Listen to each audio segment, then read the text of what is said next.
Hey there, entrepreneurs, and welcome to today's show. You are in for a treat. I have been laughing with this guest for like the past, 20 minutes since we got on the Zoom. So this is going to be a good time, this interview. So folks, I am excited to welcome Charlie Oliver to the show. She is an entrepreneur, technologist, futurist, and I can say with certainty so much more. She's worked in so many incredible roles. I couldn't even list them all here. You just need to go check out the notes that she'll tell you about more when she gets into it. But right now, she is the founder and CEO of Tech2025, or T25 as it's known as well, which is focused on figuring out the future together, especially when it comes to technology. So Charlie, thank you so much for being here with me today. Hi, Michelle. Thank you so much for having me. It's great to be here. All right. Well, let's jump in because you've had a heck of a journey. I was reading over your bio, like I said, and I was like, this woman, number one, kicks ass. Number two is after like my own heart because you're like, I'm going to do this and now I'm going to do this. Then I'm going to roll them all together. So Yeah. tell our audience how you got to where you are today. And, if there's anything that helped you in the resilience category too. Wow. Well, that is a big question, but I so appreciate it. I appreciate that you are asking me about my journey, Yeah. which I think we should be asking each other more about our journeys, right? Agreed. It's certainly I will try to do this justice, but you made a great point that I'm going to start with, which is that I have jumped around a lot in my life. And someone once told me, looking at my resume, boy, you just did whatever the hell you wanted to do, huh? Yeah. And I said, yeah, I guess so, right? So right now, though, I'm the founder and CEO of Tech2025, which is a platform and community for figuring out the future through emerging technologies. What we do is for companies, we help companies to understand how to learn about and train their workforce for what's coming in the next 3 to 5 years with regards to emerging technologies like AI and machine learning and drones and all that good stuff. More importantly, we do this in a way that is very inclusive. Whereas innovation is usually top down in companies. When I launched Tech2025, it was with the specific goal of talking to everyone and getting just with the understanding that we all have to be able to talk about these things and to understand them at a baseline at least. And that, in fact, we can all be participating in developing these technologies. And certainly towards the ethics end of it, we should be all participating in figuring out what the ethics are of these technologies. So we've been at this since January 2017. We have a community of people, thousands of people who are wonderful professionals who come in. Well, before the pandemic, we used to do live events. They'd come in and we would have these think tanks and discussions and really about the problems. So it really is about solving problems that not just really exist today, but again, the problems that are coming down the pipeline. So we like to look at we talk about what's on the edge or just beyond the horizon. Okay, so that's one. Love doing that, by the way. I've learned a lot from a lot of people. And one of the things that we wanted to do that was really important that I wasn't seeing at that time, which was in 2016 when I had the idea to launch this. We did a soft launch in November of 2016, and then we did the official launch in January 2017. Certainly back then, as you know, in tech, Michelle, it was a very different scene, right? It was still about the hoodie crowd, right? The young guys, nothing, hey, listen, young white guys, right? It was their ball game. And certainly if you wanted to even participate, now we did because we're part of tech, but I decided even back then in 2016, we've got to figure out how to bring people in on this conversation and all of the stakeholders from corporate to the legislators to the researchers. So we've had them all come in and have conversations with ordinary people who have turned out to be fabulous about these problems. And so that's T25 in a nutshell. Right? In a nutshell, we solve problems about the futures and specifically focused on emerging technologies, and we empower people. And empower is it's a bit of a goofy word, right? People say that word a lot. But we have had so many people come back to us and say, I launched my startup because of you. I didn't think I could do this. I'm 55 years old and I'm looking at retirement, and now I'm actually coding and doing this and doing that. And so that's what you want to hear. Yeah. Yeah. I mean, I think it's absolutely beautiful. And I loved when I was digging through the website and going through everything, like your predictions that you guys were putting out. I was like, oh shit. Like because when I read them, I was like, yep, yep, yep. Like Really? I Oh, was in such agreement with so many of them because there's, I also like the fact that you're not going top down. No offense to our folks on the top, but I no think offense. if we could dispel a lot of the fear Yes. below the top, then the top Mhm. would probably have an easier way of managing and leading and all sorts of things. And I think there's nothing deadlier to companies in this is just my humble opinion, than fear-based decision making and different Wow. things like that. So, I love that you guys are you're just going for the people part of it, which go figure, you ask them what they want and they tell you what they're confused about or tell them what their fears are, right? No, and that you nailed it. And not only that, it's even one step further because part of the reason, so there's two things that happened in 2006. Well, there's three things that happened in 2016 that turned out to be a confluence of events that created this storm that gave birth to Tech 2025, if I can be so dramatic, right? So the first thing was that in June of 2016, I had minding my business, sitting at home eating cereal, and I'm reading an article that's co-authored by Sebastian Throne, who is, I think he's co-founder of Khan Academy, or one of the, right, was it Udemy? One of Oh, those. I know one, what you're one. talking about. Yeah. Yeah, rich white guy, right? So very talented, though. I take nothing from him. And then also it was co-authored by Craig Schmidt of Google, right? Former chairman. The entire article was basically saying it was in response to Elon Musk and Ethan Hawkins and sort of the tech dystopianists, right, who feel like, oh my God, we should worry about algorithms and AI and robots and all that stuff. It was the direct response to that. And the response was, let us do what we're going to do. We're going to build this amazing future. It's going to be based on AI and everyone's going to prosper. End of story. And that was the tone of the article too. So it really pissed me off. It really made me go, really? Because even if that did happen, let's hope for the best, right? The fact is that a lot of people are going to fall through those cracks. Like, how do you? Right. And not to mention, people are involved. So you cannot say that every aspect, you can't say this in regards to anything. And you and I were speaking about this before about black and white approaches to things, right? Like, right. It's just like, I don't know, religion. You were given the freedom to choose. So Right. people can figure out what happens after that. And the same with technologies. And I think both sides are warranted on some level. Yeah. However, privilege, money, things like that come into perspective Yeah. when you're thinking about this. And you're right. People get forgotten when it comes to that stuff. They get forgotten, and it's easy to forget, and it gets a lot easier to forget those people when you realize you don't have a solution to the very real problems that they have to deal with. It then becomes not only easy to forget, but you can even convince yourself that they never existed, right? It's like very convenient not to look at it. Yeah. very inconvenient truth, right? It's like, oh my God. So when they said that, I said, oh, great, you both can afford sitting on your billions, right, to bury a hole into the middle of the planet while the rest of us fry on the top of the world, right? So this is me. So that's the first thing. The second thing that happened was that a lot of my clients started coming to me in 2016 with this fear, this like terror. Charlie, what is this? This AI, machine learning, what's going on? And these are enterprise companies, right? Yeah. And I was talking to executives who were usually so confident, right? So confident, even when they, of course, shouldn't have been, right? Right. Even they were expressing this real fear about the technologies that were coming and how they were going to transition their organizations over the next several years through digital transformation in a way. So that's the other thing. The last thing that happened was the 2016 election, former President Trump, right? 2 days after that election, I was sitting in a room full of executives, 150 or so, the C-suite executives of some of the biggest brands in the world at a conference. It was a very sort of, exclusive conference out in Half Moon Bay in San Francisco. Yeah. I was invited as a guest, I knew the organizer. And that was where Mark Zuckerberg sat.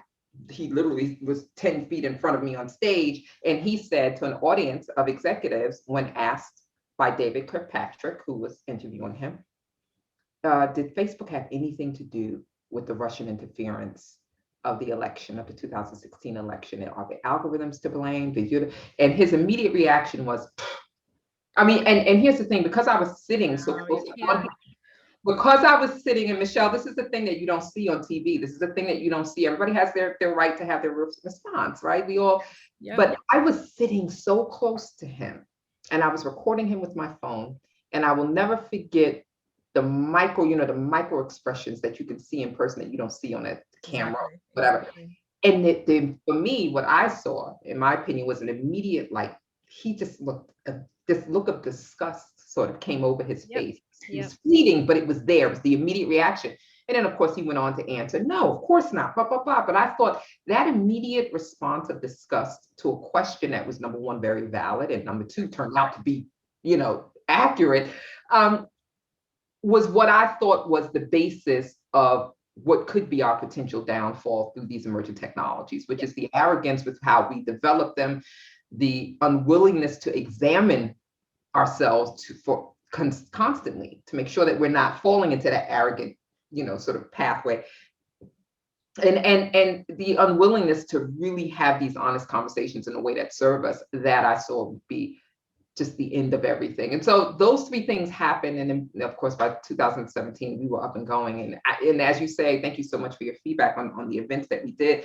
It was hard because, to be honest with you, of course, back then, no one was talking about AI, machine learning, not even people in business, really. I mean, I was hearing that from executives, but, most people, we didn't know, right? I did an event at Duke, was one of our clients, Duke Corporate Education, and they do events for, as you know, corporate events for executives, C-suite only, of the top brands in the world, right? So we were referred to them, and they came to me and said, Charlie, we heard you can help us with this. We're trying to do an event, and it's about leadership, but all of the leaders are talking about technology, these emerging technologies, and we really aren't sure how to have that conversation. We know that you specialize in that.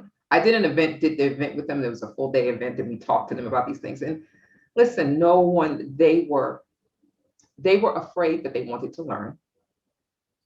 And the way that we approached that with them, I'm saying with these executives, right? Because I had them in the room and I had to talk to them about AI, machine learning. I'm not a developer of these technologies. I'm not an engineer. How is it that I, Charlie, Black girl from Brooklyn, just could come in and have this conversation with these leaders about this? Well, you talk to them in a way that taps into that. It sounds corny, but it taps into their humanity first, right? Yes. What are the problems we're solving? How's this going to make someone's life better? And will it be worth it if it makes you richer, but it makes someone else's life, makes the people suffer in the process, or whatever. So it turned out to be a great event. And that's what we led with regards to talking to people and asking these questions that you mentioned about the predictions, not shying away from asking the hard questions. Yes. Yeah. And trying to be humble enough. I try to be humble enough to, number one, understand that anybody and everybody has a piece of the answer. Yes, they do. Agreed. And that we may not even be asking the right damn question to begin with. But you're not talking to the people. If you're doing it in a silo, you're going to get an answer in a silo, and you're going to reinforce the answer you wanted anyway. Right. So I love the fact that you're saying, like, that you went in and appealed to the humanity first, right? Because I don't know any business that doesn't involve people, at some level. So humanity, go figure, has to be involved. And if we could just go back to that comment that you had about that look that Mark Zuckerberg gave. Right. And I think, because I've seen it, and no offense against him, he's probably listening on my phone or something right now, whatever. Right. So like, just kidding around, but I know, right? he's going to knock on my door later. But I feel like mine too. there's a part of that where, and again, I'm always looking, like you, I'm always looking at all the different sides, and I want to give people the benefit of the doubt, but I also want to, at the same time, I'm going to be very blunt, slap some sense into them. Oh, Be yeah. like, guys, come down. And part of that, I know, is ego. And part of that is your self-worth tied up in the performance of your business. I recognize that. Yeah. But part of it is also like the expectations change when you get to the top. And that's where you get it's lonely at the top type of thing, right. 50 levels detached. Right. But what is it going to hurt for you just to stay humble? And I imagine that look from him is also probably like, I've been asked this fucking question 50 million times. How many times do I have to answer it? But also, like, from the janitor that's cleaning your buildings, right, to your C-suite level people, they all have something to give.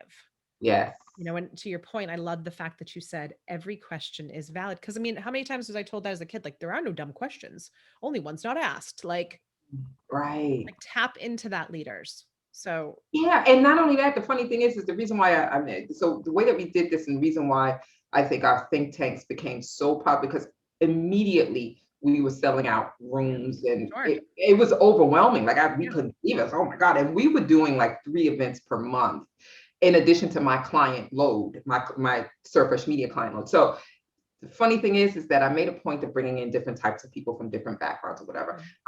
Primarily, though, in the beginning, obviously, the ones who are developing the technologies, because we want to understand whether that be they're either developing them, software engineers, or they're researchers who are doing whatever, practitioners of the tech. Here's the thing, though, that I would tell them, because you'll understand this. Yeah. We know that they have PR teams. Exactly. Maybe not the developers, but you know what I'm saying? We know that there's a whole lot of BS. You go to these events and everyone gets on stage and they say whatever they want, There's a party line. There's party lines that are developed, polished before you get on the stage. Yep. Right, exactly. So how I made it, and part of my job through Surface Media was to do those types of events for clients. We put those events on, we marketed them, we did the whole strategy and everything. So I get it. But with 2025, what I did was with the speakers that we brought in, and these are some pretty brilliant people that I've had the pleasure of either working with or knowing. So I was lucky to have a network that, brought them in. And immediately there were rules that I had for Tech2025, because this is my thing. Okay. So, and the rules with the speakers were, and what I found is that they appreciated this. At first they were shocked, maybe even a little offended, but then they loved it. I said, first of all, you can't give the presentation that you gave to that event a week ago. Okay. We are starting from scratch here with a problem that is not being explored enough, not the problem that you solved 2 years ago. Okay. No offense, you're brilliant. I love you. But let's start with the problem that we're not exploring. Okay. And then the other thing is, what are we asking of the audience? When we give them this problem and have them break out into groups, what are we really asking, and what is it going to what's the process by which they're going to arrive at that solution? Okay, so and the third thing is that I got final approval over sort of what that presentation was going to be, and that is not anywhere that's not meant to be authoritarian. What that turned out to be, Michelle, was I would have a conversation, a deep conversation with each and every, we've done over 100 events, each and every one of our speakers, no matter who they were. I would have conversations with them where I would press them on their ideas and on what they thought and what really, well, what about this? Why? What? Oh, interesting. And so when you have that, when you start with that, you can have a great experience that you can then give to the audience, because between the two of us, and I can give you a number of ways in which that happened, but let me just say that we have had, because of that, and believe me, I've had assemblymen come in and talk, and they tell me in private, I don't know if I could talk about this stuff. I don't know about this text. I talk about it on the campaign trail, but I don't really know what this is. And I'm like, look, it's okay. So that's that's the dirty secret, right? Is that even the people that we think should know, they don't necessarily know it all. And not to mention, like, from a leadership perspective, you shouldn't know everything. Right. People, you're not like, I would rather someone say like, I don't really know that. Let me find out. Right. Like, it sounds like such like typical management 101, but like, even if you're a top person, but it's like people almost have this fear of what's expected of them, which is fine. But you have to, from a leadership perspective, I'm sure these people appreciated the safe space that you created for them as well, because then they can say, I don't know, and they don't have to feel like they have to have a legally or, approved answer by their team. Yes, I'm glad you said that. And then also I would assume these leaders have to be open to a solution that maybe wasn't theirs. I love you, Michelle, because let me just tell you the other thing that I did to make sure that it is about creating safe spaces. You have to feel like it's okay to be wrong. Exactly. It's okay to even sound a little foolish. You have to be open to that process. And so what I made sure of is that at our events, the media was not allowed, and I got a lot of early back then. Imagine I got a lot of journalists just like, you're having these events about these topics, and when I would let them in, I would get the approval of the speakers and make sure it was okay, depending on the topic. For the most part, they were closed events Good. where I would say to the audience, I know you guys are working in these companies. Some of you are managers, executives, assistants, students. You're not being asked these questions because you're telling me you're not. So when you come in here, I'm telling you that you can talk about these things in a way that I know you can't when you go back to your job in the morning. Yeah. And so what I was hearing from speakers, Michelle, and I'll tell you, Dr. James Fan, he's the co-creator of IBM Watson. He was, that's the one on Jeopardy and everything. He he's one of the many, but he said it to me perfectly. He said, Charlie, I've done 2-3 of your events already, speaking at them in these think tanks. And he said, I'm blown away by what I'm learning from the audience. He said, we're underestimating them. Yes. They understand more than we think they do. And they think more creatively about this stuff than we're giving them credit for. And I heard that from so many speakers. Yeah. I mean, it makes complete sense. And I think you and I have probably both been in the situations where we're prepped with what to say to teams, right? And Yeah. don't go too far this way because it'll set off panic amongst everybody, or don't go too far this way. And I understand, as a leader, there's a time and a place to announce certain things, to enter into certain conversations. But I think it's different if you're going into it with the stage that you're setting, which is safe space, like you said. And also, you've already got their buy-in.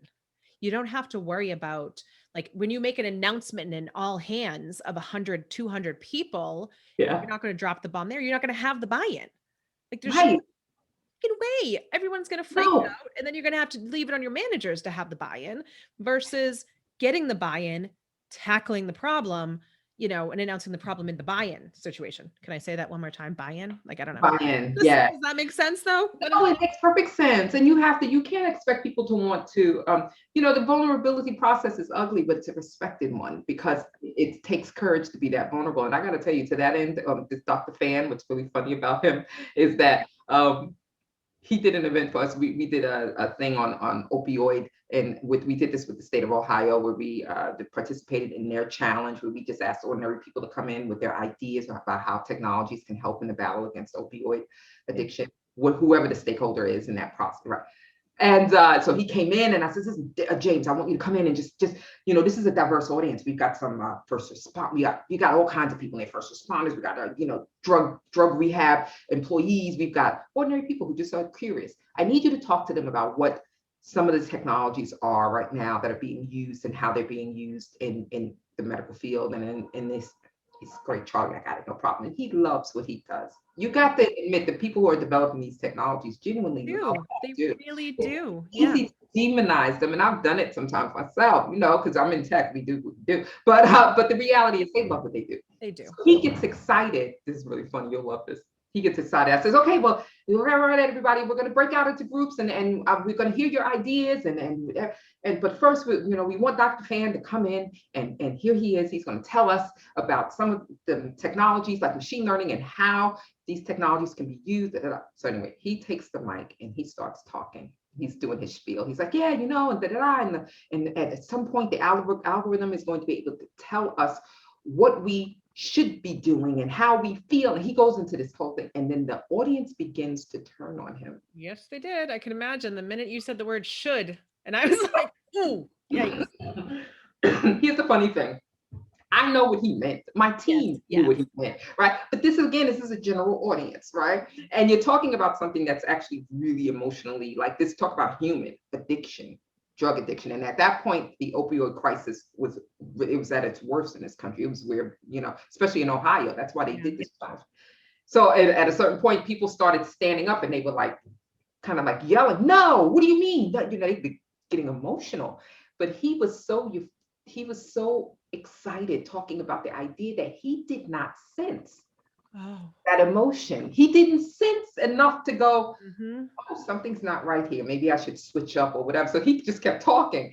And I eased onto the stage. I said, ease on that. And I snatched the mic and I said, all right, that's it. And I pushed them off and I told my assistants came and they scooted in.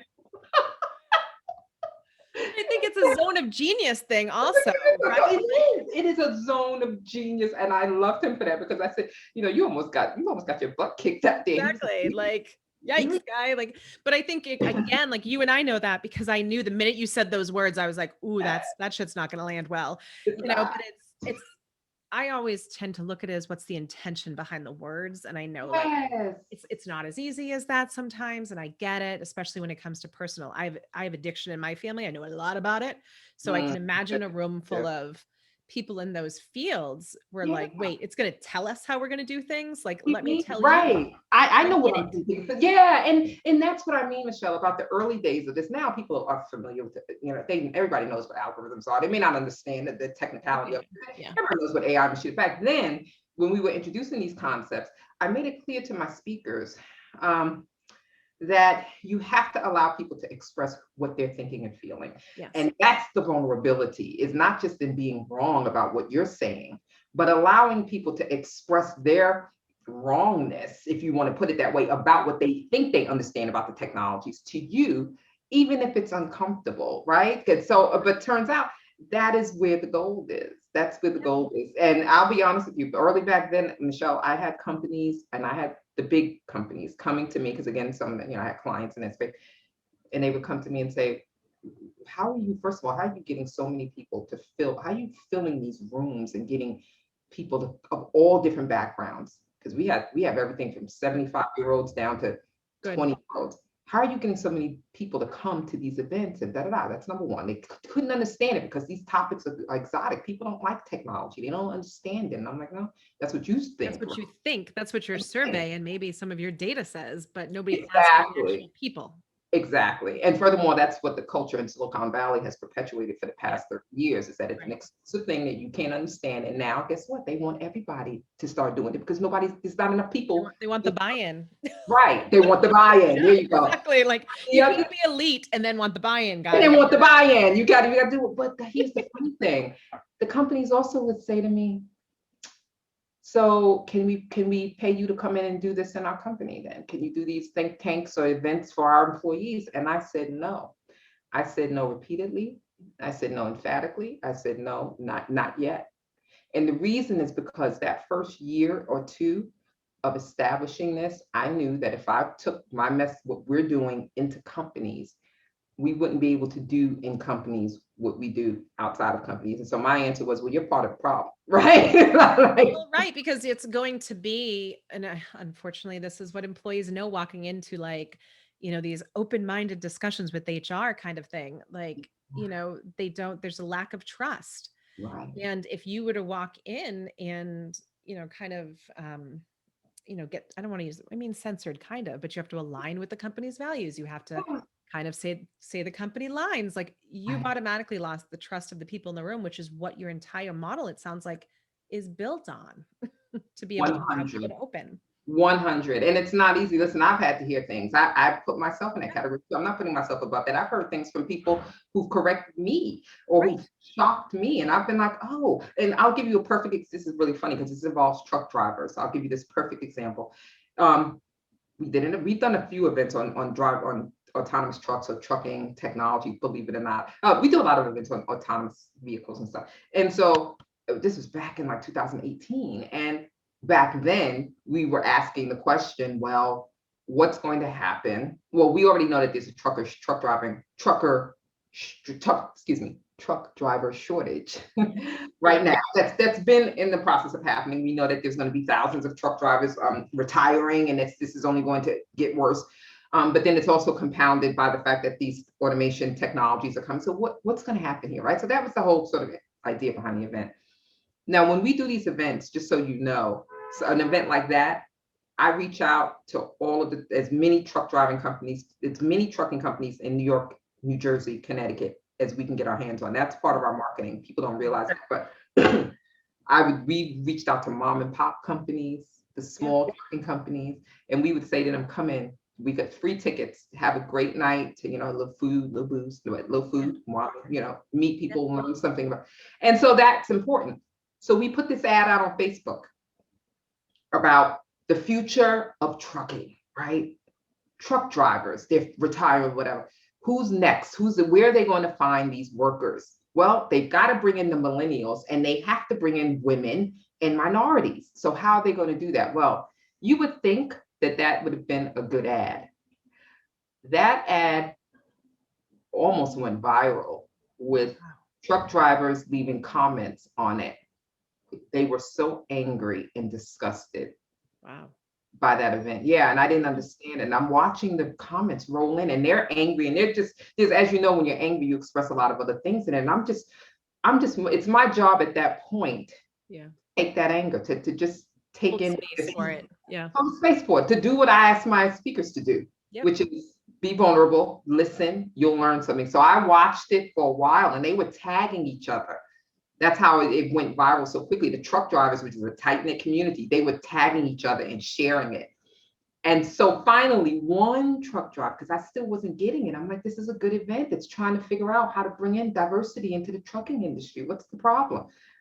One truck driver said, I don't get it. If the robots are taking our jobs, and the women are taking our jobs, and the millennials are getting the jobs, what's going to happen to us? Yeah. Now, we could debate whether or not that's a valid fear or not, but it is valid. But it is to them. It's a valid fear to them. And when I read the title of the event, as I put in, I struggle a lot with titles, especially back then, because we had to convey to a number of different people, the experts and the non-expert, why they should be in that event, right? When I looked at the title of that event, I said, oh my God, we basically kicked truck drivers, the current truck drivers, to the curb. We're not only not including them in the conversation, we're saying you guys can leave, y'all, and it was unintentional, right? But it was like, holy crap, we're not. And when the reality is what, Michelle? The reality is that those truck drivers who are leaving, who are retiring right now or in the next several years, they're a part of the solution. Yes. Because they have knowledge. And when they retire, you don't want them to take that knowledge with them. They might start businesses and startups that can help the industry. They might take, so I didn't think of that. Anyway, that's a prime example of the intentions are good, right? I had the best of intentions, and it was kind of wasn't enough. Okay. Right. But what you're describing happens so often in industries. And it's going to be really interesting just because of, I don't want to say newness, but somewhat newness in tech, right? Of what's going to happen when the generations shift and all. I mean, I see it in some of the old kind of engineering leads and managers and different things like that, where I wondered, all of this knowledge, what happens when these kind of people come up and all that's lost? Like, my husband's an engineer and mechanical engineer, and they see it too, where he's like, no, let me pass this on to you. Don't discount it because it's not new and shiny, because everything else is built on top of it.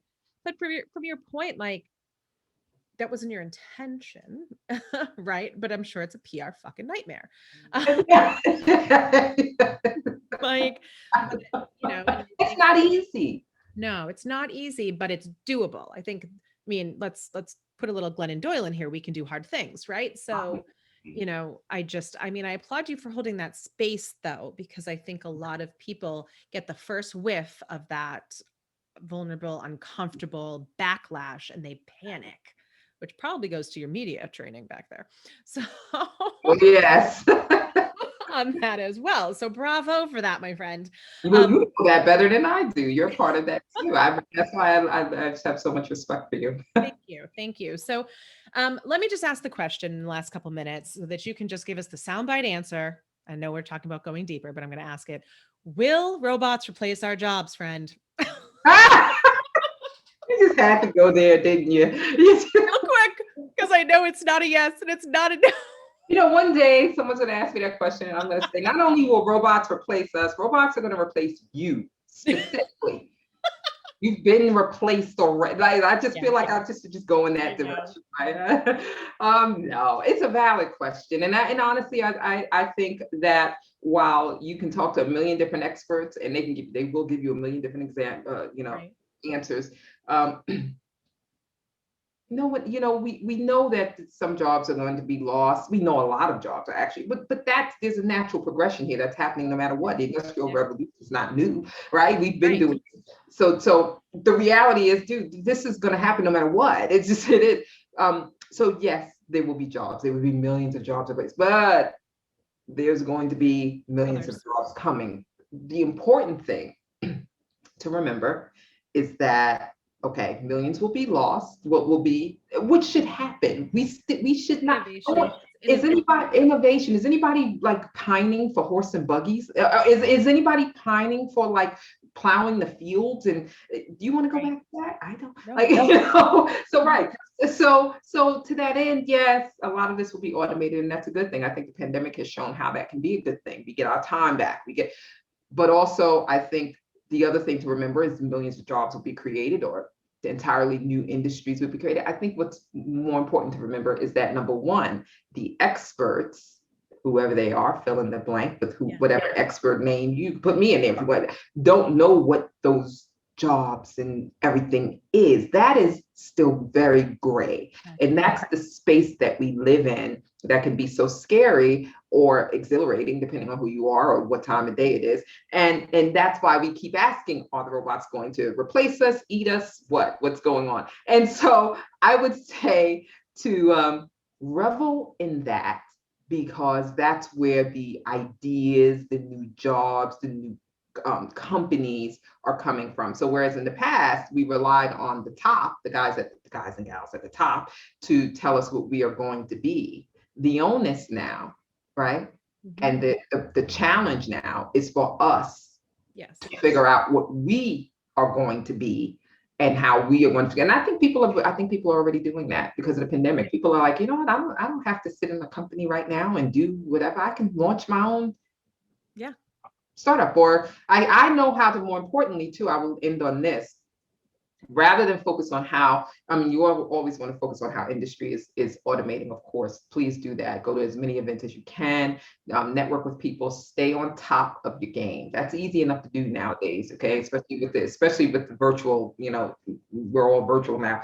But the other thing that I would say is, in addition to continuously learning, is to experiment and join communities and learn how to automate as much of your life as you can yourself, because I think that's going to give you an understanding of just how much we take for granted and just how much work we do that we don't need to do, or vice versa. It will keep you thinking constantly about, whoa, okay, so I can automate this. So then what do I do now? You know what I mean? You want to get into the mindset of automation in a good way. Right. So you can go, there's podcasts, and there's one podcast I will definitely recommend called Automators. And they talk a lot about automation in a personal way. Right. So make it personal, I think. Make it personal. Right. Yeah, of course. I mean, and I like the fact that you're saying that, because then it avoids stagnation as well, folks. Like, I think sometimes people think automation, eliminates the ability to grow, or it eliminates, you out of the equation. But to your point, automation, I mean, I can say this because I was very, very big in operational excellence and all that good stuff, people, process, technology intersection. Like, oftentimes the greatest things come out of the fact that you get the stuff that can be out of your head, Right. Then you can become, and then, you become part of the solution, which is what people are missing. Instead of sitting here worrying, right, and being in the mindset, like, be part of the solution, because you do have the ability. To your point, it is not always top down. I mean, for goodness sakes, if you really look back, Zuckerberg built it in a freaking college dorm room. Like, you can too. Like, so, being part of the solution, being open to the innovation, and constantly being changing and open to that as well. And participating, it's not happening outside of you. It's not just happening outside of you. Well, it's actually, I mean, and listen to your point, when I had a block, a mental, spiritual, whatever block of a month or two ago, and I'm like, why am I not really creating? I'm not doing it. And I realized, which is usually the case, I'm allowing myself to be bogged down with stuff I don't need to be bogged down with. So I had to do an inventory. I said, let me do an inventory of my systems and processes here, and let me see what I can push out to someone or something else, to technology or to a person. Let me see what can be automated here. And it turns out there were some things that I needed to just let go of and just create the automated, sort of process for getting it done, that I could just, and it freed me up. And it was like, oh. Yeah. And some of those things are like mental hurdles. I mean, we could go on all day about this, but this last point is, some of them are mental hurdles, because I can hear some people saying, well, that requires money to be able to outsource. That requires, a certain level of this, certain level of that. However, as someone who has not had money, and Okay. has had money, both ends of the spectrum, right? Like, you just have to optimize things from like your household chores to how Yes. you review your budget to how you spend your money. And some of that, it's a current state analysis that, I mean, I always recommend at least once a quarter, people, if not more, like current state analysis of you as a person. We run them in companies, but we need to be running them in households and I with people as couldn't well. agree more. I couldn't agree more. And if people did that, we'd have I think we're going to have just an army of people who are just ready to sort of help us figure out what we were going, what Yeah. we're doing. I mean, Yeah, exactly. And who like become the captains of their own ships per se in a good absolutely. way. I don't know. I get excited about stuff. And I asked you that I think, robots question because, it's the one that's always asked, right? But I well, get and not only that, and to your point of the companies right now are making a huge tactical strategic mistake, and we don't know how this is going to play out. This is just my opinion, but by not allowing your workforce to be hybrid in some way, yes, 1 or 2 days a week at home or whatever, you're basically you're kneecapping your innovation, because the people who are at home, like we all were this past year, are figuring out how to make their work processes better, more efficient, more, you know what I mean? They're the yeah, ones who are, you know what I'm saying? Like, you've got to let people have that autonomy too. So you should be asking for autonomy in your work life as well, if you yes, think it's yes. important. And give it time if you're running a company, folks. Give it time because it's a Yeah. marathon, not a sprint. And, it may impact your bottom line, right now in the year, but in the long run, like you said, those people are going to innovate. I mean, I am more efficient after the freaking pandemic than I'm Yes. a pretty efficient person, not going to lie, but like more narrowed, more focused, more Right. efficient because you had to be at a necessity, which is Right. does wonders. Well, anyways, we could talk I forever. love I'm that. sure we Yeah. could do like a part 2, 3, 4, and 5 on this, but tell people where they can find you, my dear, and your fabulous company. Oh, thank you so much. This has been great. Awesome. I am, well, you can find me on Twitter at It's Complicated. Uh, Love it. Literally, it's complicated, yes. And clearly I'm I started Twitter like 2007, 8, 7, 8. So yeah, that's when names like that were cool or whatever. And then you can go I now. think it's great that you actually got it. So that was what I But thought. that's I how was like, early it was. damn, That you was had to get that early. That's a good handle. Yeah, that's a badge of honor. It's like when you Yeah. see people with one name on Twitter, like at John, at Bob, you know that they were early, Yeah, right? exactly. Yeah. So, and you can find us at Tech2025. You can join our newsletter, join a community, come to our events at tech2025.com. That's all of the information about what we're doing is there. We have, the weekly events. We have a lot of stuff going on. So that's it. Wonderful. Wonderful, folks. And I definitely urge you, just go peruse through it. Pour a glass of wine if you need it, if you get anxiety when you go through it, but just go down the rabbit hole a little bit and keep an open mind and know that change is not always necessarily a bad thing. And if you are running a company, go read a book on change management, please. That's all I gotta say about that. Put that on a t-shirt. There's different profiles of how people react, and they're pretty well studied. So just at least read the basics. All right. Well, thank you very much for being with me here. Thank you. Thank you for having me. This was awesome. Thank you.